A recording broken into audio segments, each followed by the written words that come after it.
Camp NaNoWriMo project done, yeah!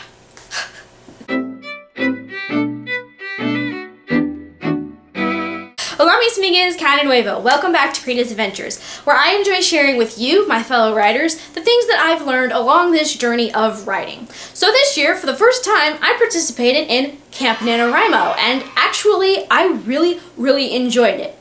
But first, you're probably, or possibly wondering, what is NaNoWriMo? Well, NaNoWriMo stands for National Novel Writing Month, and it normally is an event that takes place in November. Any writer who wants to participate makes, an effort to hit the goal of 50,000 words. It's basically a writing goal for November of 50,000 words. Lots of writers do it. There's a website. I'll link it down below. And I've been hearing about it, just here and there a little bit for some time. I'd heard of NaNoWriMo, but I never participated for a couple different reasons. One, I always handwrite my drafts. So I didn't really know how many words 50,000 words was, how much bulk of a story that represented, so it was kind of daunting. And two, given that I handwrite my drafts, it would be a lot harder to keep track of 50,000 words. So in the beginning of April, right around April 1st, I saw some people on Instagram posting about this NaNoWriMo camp that they were being a part of. And I was hearing about it, in group chat and things like that, and I was like, that sounds like a really good idea. Maybe I should try it. I'm kind of an impulsive creature.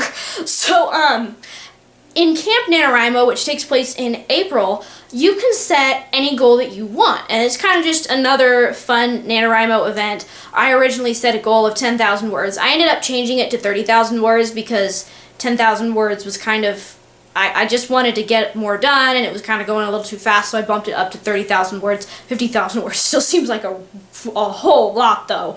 But I started actually a couple days late.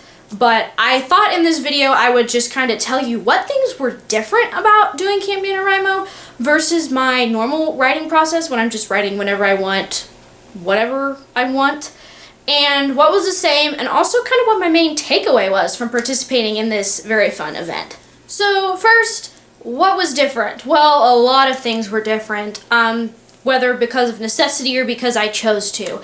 So one of the most obvious things is that there was a deadline. I have never, outside of, school papers and stuff, I've never really written on a deadline. I have always just, had the leisure of writing at whatever pace I felt like. I talked in this video about how I, can't make myself sit down and write, I also talked in that video about how I am a plotter by nature. And given that I discovered it literally as it was already starting, I really did not have time to plot as much as I really felt comfortable with. I only gave myself a couple of days to really kind of I think it included just coming up with the idea, that time frame. I may have come up with the idea like maybe 1 or 2 days before, but it was like really accelerated, and I did not have a chance to, dream up a bunch of scenes. I didn't have the leisure of basically outlining the entire story. I really only outlined a portion of it, and then I had to re-outline it because that portion didn't really work. I had to change stuff as I went, and so this was definitely more of a plotzer kind of a setup than my normal plotter setup. But yeah, I couldn't really create a big fancy outline like I normally do because I did not have time.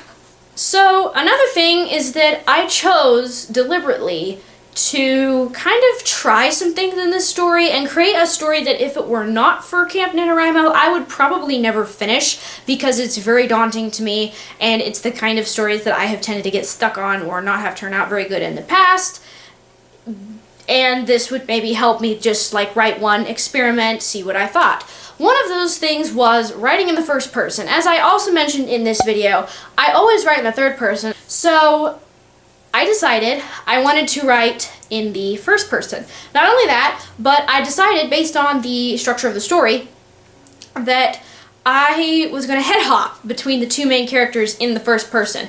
Now, I received a lot of warning about doing this. It definitely was tricky. I've thought about switching back to the third person, but I'm kind of liking the results so far. My novel actually isn't done. It is 30,000 words long, but I'm kind of just beginning to get into kind of the act 3 of the story. But I kind of like the result of the head hopping, especially because I played with, at different places in the story, you head hop at a faster rate than you do in other places, so I'm kind of liking it. For now, I'm just going to leave it alone and keep writing.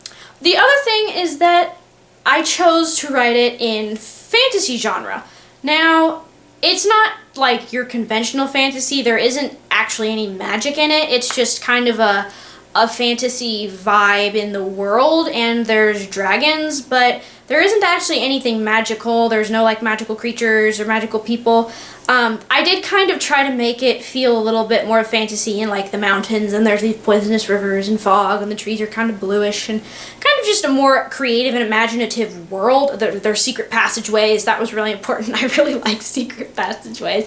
But yeah, I'd never really done like a more fantasy vibe world. I had done fairy tales, but most of my fairy tales were either like when I was a kid, they were just, fairy tales, or now that I'm older, they tend to be very medieval inspired setting, and of course that still has an influence on the story, but it's much more kind of imaginative than the fairy tales I normally write. And as you also may remember from the AuthorTube newbie tag, as I said in that video, I always handwrite my drafts. I don't use the word processor, but another rule for myself that I broke in this Camp NaNoWriMo experience is I used a word processor because I wanted to be able to track my word count, and it would be a lot harder to track my word count just using handwritten drafts. Now, normally this doesn't work for me, and I actually do have some concerns about actually finishing it now that it is Camp NaNoWriMo is over, partly because it is on the word processor and partly just because of the other factors where it's, a story I'm not as comfortable writing. But during Camp NaNoWriMo, the fact that I had a deadline kind of pushed me to work on it, and I didn't get stuck as much as I normally did, so I actually didn't mind using the word processor a little too much, although I did have to be careful because I found myself kind of dabbling on YouTube, and that kind of was destroying my productivity, so yeah, I had to force myself not to watch YouTube while I was on the computer using the word processor. I also, in the story, just as a side note, also use shorter chapters than I normally do, partly because of the head hopping. Just a little side note. Not a big difference, but a little thing. So, what was the same? Well, the basic values of the story were the same. It was still a Christian story, kind of for the same general age range, which the age range would be probably, people around my age, the same audience, really, maybe a little bit older. But most things were very different in the story. So, what was my takeaway? I think my main takeaway might have actually been that deadlines for me might not be such a bad idea. The deadline really seemed to help me, and also coupling that with the fact that, I was kind of using this website that, it was fun to go and plug in my word count and see it go up and track my progress. Those two things together really helped me just stay motivated. In fact, I've gone ahead and plugged in another project into NaNoWriMo because you can upload other projects to NaNoWriMo, even if they're not NaNoWriMo event related, and use that to track your word count. So I'm actually going to try using that for my other stories in the future, especially the ones that I've been getting stuck on. So lastly, would I do Camp NaNoWriMo again? Absolutely, Lord willing, and if I had the time. It worked out to where I actually was kind of perfect timing for me. I had more time available. I mean, I think we kind of all do at the moment, but come November, I don't know if I will be doing the official NaNoWriMo or not. It will depend on, how busy I am with school and things like that. So I'm hoping to, but I don't know if I will be able to, or at least be able to do the 50,000 words.